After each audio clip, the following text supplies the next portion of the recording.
Hello, ladies and gentlemen. My name is Kurt, and welcome back to Farlands or Bust. Get to it, Wolfie. Get to it. It's not like we have 300 people watching or anything. Live in front of a studio Twitch-o audience. That's right. Welcome back to Farlands or Bust. This is episode 570 of Farlands or Bust. That's right. We made our hidey hole double hidey-ness in this little hidey cavern here. It's going to be episode 570 of Farlands or Bust, being published on Saturday, March 12th, 2016. The date that 5 years ago, episode 2 of the series was uploaded. I was not apparently sure about the longevity of the series, so I took a brief, or a long hiatus between the 6th to the 12th before I decided, yes, let's make more episodes of this series. But yeah, Saturday, March 12th, 2016, being recorded on Friday, March 11th, 2016. Like I said, live at twitch.tv/KurtJMac. A very lucky few hundred of you Farlanders are in the chat and watching live. Me record right now. I got a whole bunch of questions from donors today, and I will be answering those, giving priority to those questions today that came in right prior to me starting to record this. And also, don't forget, this Farlands or Bust Fridays is part of the Stream a Weekday situation we've got going on now during March. But if we can reach 50% of our donation goal, $30,000, oh, that's tempting, but I don't think I can make that jump. I don't want to... it's tempting, but I don't want to tempt fate. So let's go back around this way. Sorry, if we reach $30,000, that's 50% of our $60,000 goal this season, before the end of the month, before the 31st of March, or by the end of the 31st of March, then Farlands or Bust Fridays will continue as a quasi-permanent installation of Farlands or Bust. In addition to the Twitch Tuesdays, we will add Farlands or Bust Fridays, where we will do exactly what we're doing today for this episode. Broadcasting live on twitch.tv/KurtJMac and recording live the upcoming Saturday episode of Farlands or Bust. So please get over to farlandsorbust.com to donate to Child's Play charity. Right now we are at $23,889.19. That's 39% of the way to our $60,000 goal. A little bit of a ways to go. I got some comments that are like, "Ooh, that's a bit of a hefty undertaking to ask," and I think it is even more. I'm asking for more quicker than even the KurtJTat initiative before the end of last year. And yeah, I think so. But then again, I also think things are moving kind of slow here. Things, I don't like to do the, I'll get a pie in the face, or I'll do something wacky or crazy for donations. So I understand that the Farlands or Bust way of charity raising, fundraising maybe was the proper word there, is not similar or akin to other, little bit more, oh God! Oh, we're freezing. Okay. We're back. Well, I guess somebody got, y'all got a view of that live. That's not right. See, now before we just continued on and everything was fine. Maybe it was because this crazy terrain was generating on the horizon. So I don't know that even... well, obviously, we've determined having the fog distance reduced is not assisting in those little freezes. Let me quickly, now that I'm completely distracted and off course with what I was talking about, let me hit pause. It saves. Let me get back to game, and let's continue on. Let's poke that hornet's nest a little bit more thusly and see just what the world is doing to us. We just started recording, so it's not about the length, the duration of playing the game. It's not about fog distance or terrain distance. We just might be getting... I don't know why that would be different. This is a wacky, crazy terrain. It seems like it has a lot to do with that. Maybe it's also because every time a very complex chunk gets loaded, it tries to write that to the disk, and maybe it is affected by the overall size of the world. Even though it doesn't load all those however many thousands of chunks behind us, it still, I guess, maybe calculates them. Perhaps there's some sort of crazy behind-the-scenes database that like holds them all together and like gives them all purpose. You know what I mean? Gives them all like a relation to each other. And then whenever a complex thing happens, it like it has to both generate the terrain and then reference it to what has happened in the past. I don't know. Let's ask Notch. Oh man, I'll just swing by his place. So I totally forgot what I was talking about. That is cool. That's cool. We're gonna have to go check that out. Yeah, farlandserbust.com. Oh yeah, I do realize it is a bit of a tall order, but we are a little bit behind schedule if we do want to keep up with the once-a-year Flobathons, because the last Flobathon took place last May, and we started this. Careful away. We started this season in the beginning of June. We still got some time, but certainly not 60% of our charity goal type of time. So I'm trying to move things along, move it up, moving on up. Let's take a look at this, what I think is a floating island over here. And let's get right to it. Answering these questions. I might not get to them all. I do apologize. Anybody who has donated today, who's watching in the stream, who doesn't get their question answered, I will get to it in the next episode. Oh, it's just barely not floating. It's just ever so slightly connected. That's floating. Yeah, let's answer this one from Greg. Greg! I say your name very excited. It's Greg! Look, Greg! It's Greg. It's Greg! Neat. They ask, in the latest Mindcrack podcast that was released today, coincidentally, could I get a witness? Can I get a picture here? Oh, I don't have the... I need to get out my wide angle lens. Oh, this is no good. I'm getting pushed around by Wolfie. Oh, whoops, wrong button. F2, not F3. Should just remove that key from my keyboard.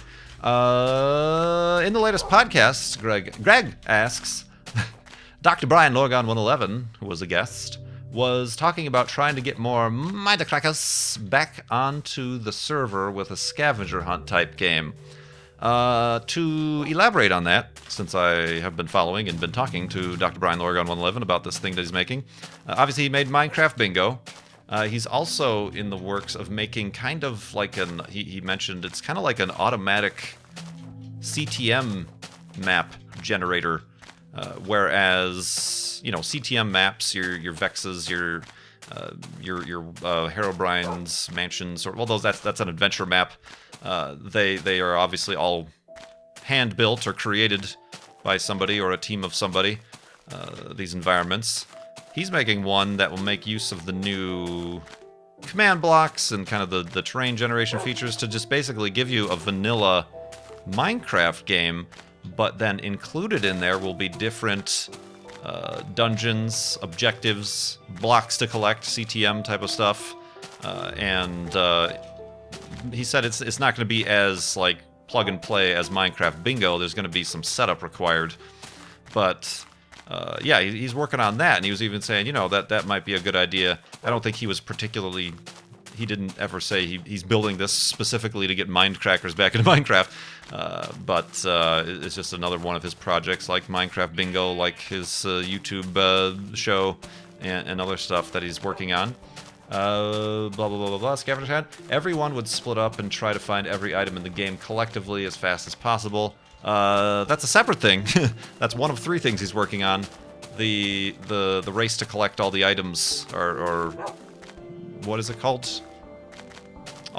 Every item. There's a challenge to get every item in Minecraft. Is what he's doing with his exploration and tactics now. But that's another thing he programmed with command blocks and whatever. So those are 2 separate ideas. So maybe it was a little bit confusing. But Greg goes on to ask.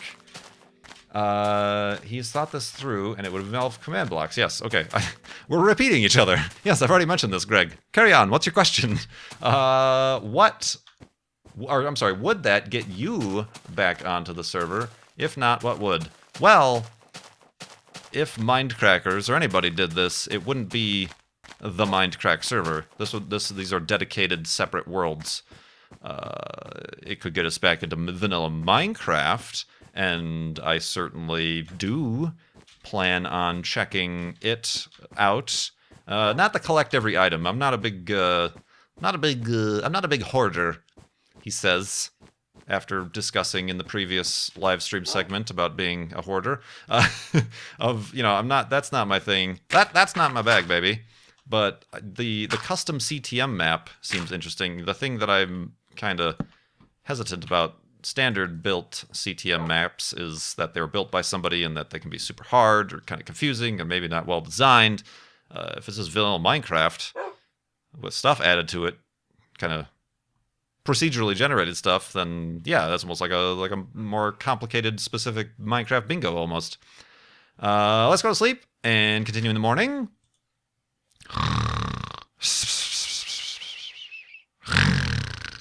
And awakeness, and continuing on this. So yeah, that would get that would get me interested in playing again, maybe. I don't know. I can't speak for the other Mindcrackers. I could see it being a temporary thing, almost like it almost becomes kind of a mini game with a low barrier to entry, I suppose. So yeah, we'll see. It's kind of one of those things that they discussed this in the podcast, and I would agree what they said, that we've been playing this for like 5 years full time, and it's it's high time maybe that we take a step back, and the longer we step back from and then we come back to the game, it might be like a whole new game, and it might be like a discovering Minecraft all over again. I don't know, but you can't jump the gun on that, because then you just reset the timer, much like weather in Minecraft. So yeah, we'll see. And people are playing Life in the Woods or other modded Minecraft stuff. That's because it's like a whole new game. So similarly, I guess that's what Brian is attempting to do, but with the same game, but just a little bit twisted to it. Kitty asks, have you thought of playing Stardew Valley? I have not. I have not thought of playing Stardew Valley. It's apparently like another game that I've never heard of, but apparently is super duper popular. It's just one of those things that I totally missed out on. Not my style of game, not my type of game to play at all. I'm not into the RPG. I don't know what you would categorize it as, RPG stuff. I'm not into the how else would you kind of put that in there? I don't know how to categorize that. Even the style, like the art style, is not the type of game I would play. I know that's a rather kind of specific and almost I don't know, almost kind of snobbish thing to say. Like, I have a specific style, artistic style of video game. But yeah, you got to kind of take that into account. It just isn't. From what I've saw, I watched MK the Worst started playing it on her stream after I stopped streaming once, and I picked it up right when she started. And it seems like a good game. It seems like there's a lot of complexity and interest there. It's just not my type of game. So I'm not planning. I have there's no nostalgia there for the other game that I don't remember what it's called. Harvest Moon, I'm told. The chat comes to the rescue here. See, now I can't have any excuse for not knowing things while I'm in Farlands or Bust, whereas previously I could be like, I didn't look that up beforehand. Oh well, continuing on. So yeah, I've never heard of Harvest Moon before everybody started saying Stardew Valley was exactly like Harvest Moon. But I don't know. So yeah, you will probably not be seeing me play it. Plenty of people are playing it. Just like The Division isn't the type of game I'll be playing, or any of the new Far Cry game isn't the type of game I'll be playing. It's just a choice, a preference. But yeah, if you enjoy that type of thing, then enjoy indeed. But yeah, let's actually get in a boat here and move along to the next questione. TDW fan, you recently said You avoid certain questions. Do you think you might ever, in the next 10 years or so, answer some of those questions? Wow. If that's proper English, then you've just blown my mind. I'm not like, that's not an insult. I'm just saying that makes sense. I got what you were saying there. We need an English professor to let us know like how that sentence structure was actually being held together. Do you think you might every... Oh, I don't think that's supposed to be every. I think that's supposed to be ever. Okay, well, the mystery is now a bit lost. Do you think you might ever, in the next 10 years or so, answer some of those questions? Well, I've deleted them. So, yeah, if there's a question I'm not going to answer, then I'm not going to add it to the famous notepad text file of Farlands or Bust Notitude. So those are lost to history, I'm afraid. I mean, I could see the types of questions, perhaps. If something in the way I feel like interacting with fans or any walls or barriers I feel like taking down might change, just like I talk less about certain things now than I did maybe in the past or whatever. That could happen, but the questions that I've already been asked that I've not answered, those have been lost to the sands of time. B, this is a three-parter. We had 1B. How much do you know about, have you participated in Surviving Mindcrack Island? Also, having just gone live today, as in yesterday if you're watching this on YouTube, Friday. Surviving Mindcrack Island is the secret project of 3 years that Good has been working on. And it is exactly kind of what it sounds like, in that it is a competition-based... there are certain words that cannot be used to describe it. It's a competition. A bunch of friends of Mindcrackers were invited to compete on Mindcrack Island, and they must survive it. And in order to survive it, they must become the kind of person that survives things. There's a particular word, and variation of the word survives, that applies to that.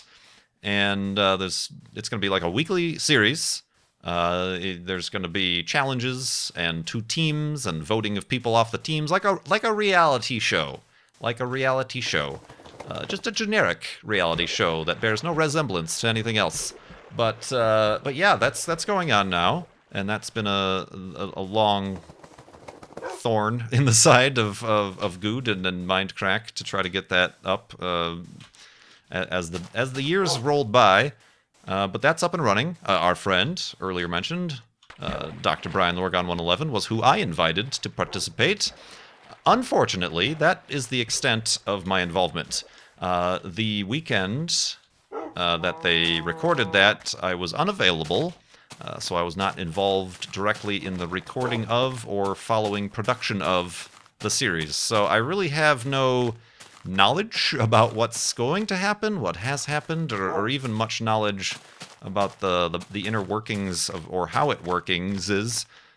So I've really kind of, just because I don't feel like I can't take any credit. I don't want to take any. I don't want to say I was any involved other than the fact that yes, I am in Mindcrack. I was in Mindcrack when that was happening, and I invited Dr. Brian Lorgon 111 to participate, but I was unavailable to actually get involved myself. But yeah, I'm checking that out. I'm interested in seeing how that goes and what that looks like. And thirdly, tell Wolfie I said hi and that I admire him. Wolfie! TDW fan says hi, and he also admires you. No, I don't know. Wolfie doesn't... Wolfie's a little bit of a snob. He doesn't take kindly to fans. I guess he's like, meh. Let me know next time when he comes with some food. Ooh, a crater. Alright, so let's go on to the next donor, excuse me, to Child's Play Charity. Yole, ole, yole, ole, asks, should bologna be considered man's greatest culinary invention? Also, did you realize that hot dogs are tiny bologna? Hot dogs are tiny little cylinders of bologna. Well, I guess bologna in its purest form is a cylinder as well. That's possible. Is it? I don't know. I can't remember the last time I had bologna. It's not what I would call the highest quality of meats for lunch meats. I prefer a standard ham, a honey, or brown sugar ham in my sandwiches. If I was to get any of the cured or cylindrical meats, I would go with the one that I'm not remembering what the name is. I think it starts with a P, not pepperoni.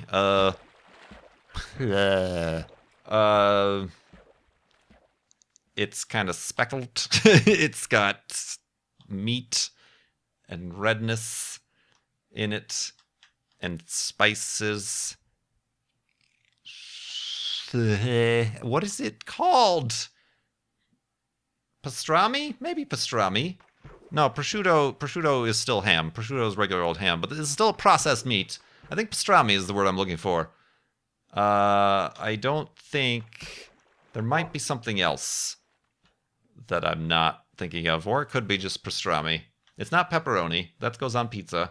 It's probably pastrami. Salami! Salami! That's the one! Is pastrami salami? Salami pastrami? Oh, man. Meats! We need an Italian in here. Hey, what's the matter you confusing the salami and the panani and the pepperoni and the bologna? Oh, man. See, I normally make ham sandwiches. Turkey every now and again. But ham. Ham is my jam. No, I don't put jam on it. That's peanut butter and jelly. Oh, man. There we go. See, you don't have to always ask some sort of deep, saddening question like Cone Dodger. You can just ask about deli meats. Oh, man. Let's see here. Let's get through this little... Ooh, it's a ring. It's a bridge. I did not know that. That's weird, wild stuff. Ooh, I need... This is a bad time to be doing this, but I do need coal. I should be grabbing the easy-to-grab stuff at my leisure. Leisure. Let's find a place to make an elevated hidey hole, then we'll continue with the questions here into the third day of episode 570 of Farlands or Bust. I don't know if I could have more eloquently described what is happening at this exact moment in time. Let's do that and that, as well as this, and the bed, and...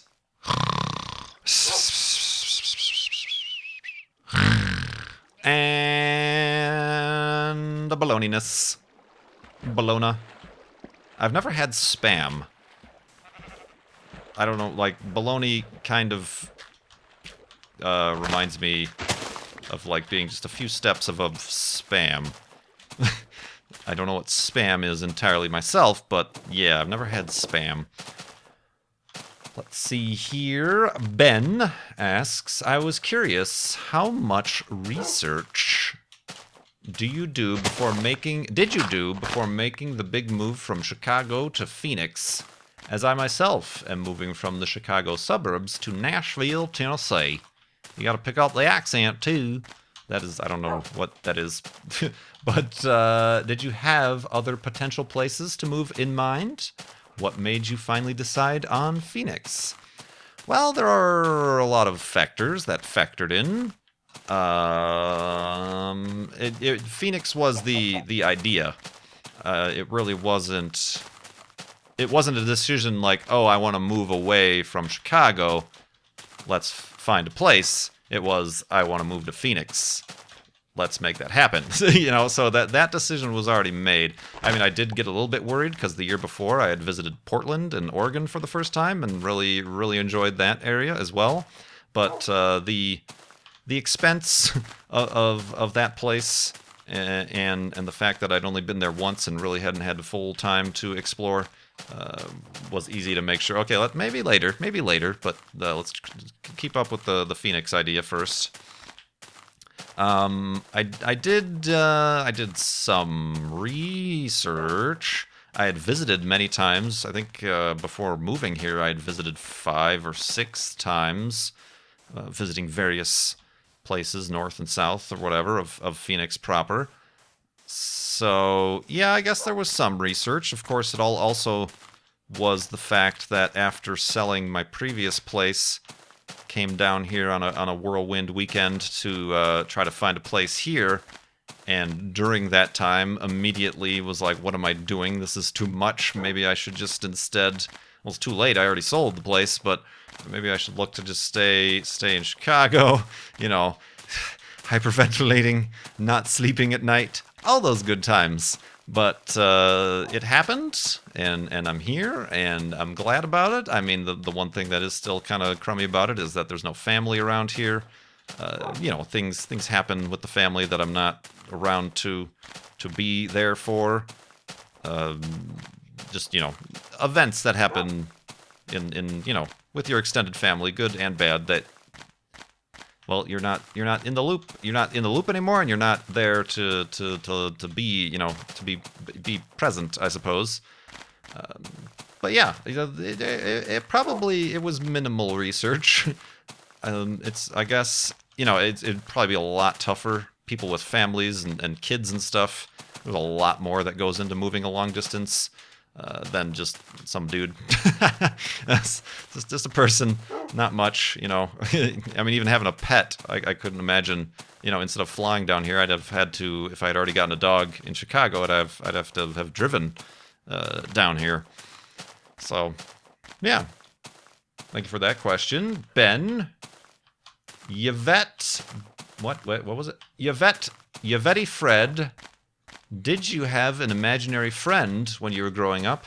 Mine was named Fred, and a middle school friend mushed my name and Fred's name together, thus my gamer tag. Yvette Fred, or maybe it's Yvette. I did, but I don't remember its name. And I don't remember how long-term it was, how long-term a relationship that was.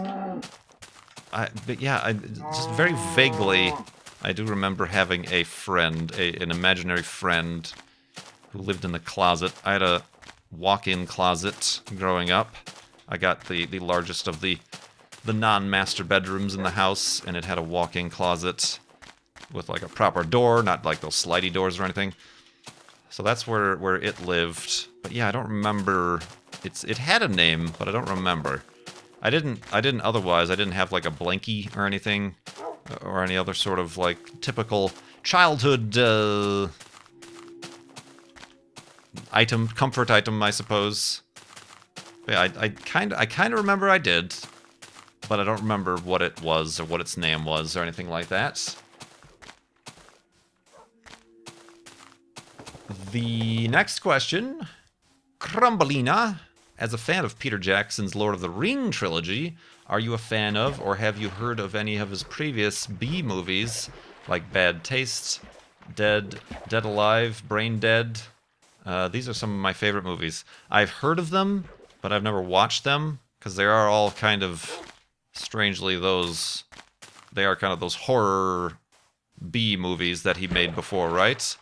And I'm not into horror movies at all. So no, I'm not... I know that's what he did before doing the Lord of the Rings series, but I didn't watch them. I don't know much about them, and I probably would not be interested in them at all. End of story. Oh, we got another boat. That's good. Oh, here we go. Topical topics of Topicitude. Dan and the Koosel Squad. The Koosel Squad. We've got a whole squad asking a question. What do you think about Donald Trump maybe becoming the new president of the United States? Well, I think that we need to stop that from happening. Whoops! Just like Wolfie stopped that boat from reaching its eventual destination. I mean, clearly, I'm sure everybody could piece together my social and political leanings without me properly even getting too much into it, just over the past 5 years of y'all's getting to know me. So yeah, I don't watch the news anymore. What I do get, I get through the internet. Whatever news sources are there, and you know, blurbs and stuff like that. And nope. That's not cool at all. And I think if anything, it... okay, yeah, I know people like him exist. You know, the rich, the powerful, the greedy, and blah, blah, blah, blah, blah, blah, blah, etc. The real kind of... what's the word I'm looking for? The real kind of... You know, the thing that gives you a little bubble pop over your head if you're in a Calvin and Hobbes comic. That's kind of like, huh? It is just how many people have come out of the woodwork who support and are of similar mind. And these are fellow country people, supposedly, that suddenly feel emboldened now that they have this cartoonish figure to follow or to say what's really on their minds. That's the most disturbing part of the whole thing. And I feel like it's imperative to get out and vote.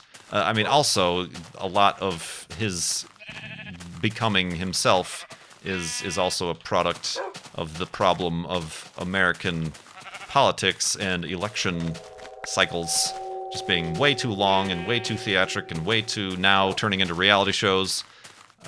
So. You know, I say get out to vote, but it's still over 3/4 of a year left before we actually do the proper final vote. But right now going on is the vote to select who you want to vote for. The vote to who you want to eventually vote and then vote for. So if your state, if you're in the United States and your state and you're of legal voting age, hasn't already had a whatever they're called caucus. In Arizona, it's called something different. It's called a presidential preference election. I think that's happening on March 22nd. I just earlier today requested my early ballot because I don't want to go stand in line. Make sure you do that. It can be made easy. They try to make it hard. It's not an accident that they try to make it hard for you to vote. If you want me to go further into that, you can subscribe to my newsletter. But yeah, make sure you overcome those obstacles they put in your way to make your voice heard. And yeah, not voting is also a right, but especially now, it's a pretty important thing to get in the habit of doing and be involved, especially with something. There's so polar opposites of choices and potential outcomes that come out of this election that it seems a little bit more important, I suppose. And hopefully, you know, you will all get out to rock the vote, the youths. You will prove all those old timers, some of whom may or may not be in my audience, or myself. The young folks don't vote. They don't care. Blah blah blah blah blah. Prove them wrong. I mean, that's what the politicians count on, is that, you know, you don't. I mean, some of them count on that you do, because that's the demographic, the group they're counting on to forge forth and stuff. Democracy, Constitution thing, and other George Washington words. Oh man. So yeah, that's kind of what I think about that. I do declare, and I am afraid that it looks like we have 6 questions. I can answer this one actually really quick. Pallet Hands asked, what side of the bed do you get off? Where do you get off? I get off of the bed on the right side or the left side. In the morning, the right side, because that's where I'm at, and it's a shorter distance. So yeah, Eva, not recently, but has been one to jump on the bed to wake up and say, start the day. That's not a habit I'm particularly endorsing, so hopefully that's not too much, but usually I'm already awake by then anyway. Whoa, what am I doing? I gotta secure the hidey hole, everybody. Gosh, I'm just leaving the door wide open. There we go. Let's make the beds for the next episode and remind everybody to get to farlandsorbust.com to donate to Child's Play charity. Ask a question in the comments. I'll add it to the notepad text document of stuff of destiny and answer it in a future episode. If you are around on Friday and want to catch Flob Fridays on Twitch, when you donate on that Friday, you get sent to the top of the list, so make sure to check that out. And remember to try to get us to $30,000 before the end of the month. This is all obviously for a good cause, getting toys, books, games to kids in hospitals around the world. But then also by doing so, we will secure for the future Flob Fridays continue to happen. So that's something that I'm begging you. I'm enjoying these Flob Fridays. So please help me continue them by donating to Child's Play charity farlandsorbust.com. Thank you so much for watching. Thank you everybody for watching in the chat and on the Twitches. Hopefully everything went well with the recording. Everybody have a good weekend. Don't forget to vote. My name is Kurt. I will see you next time.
It's got meat and redness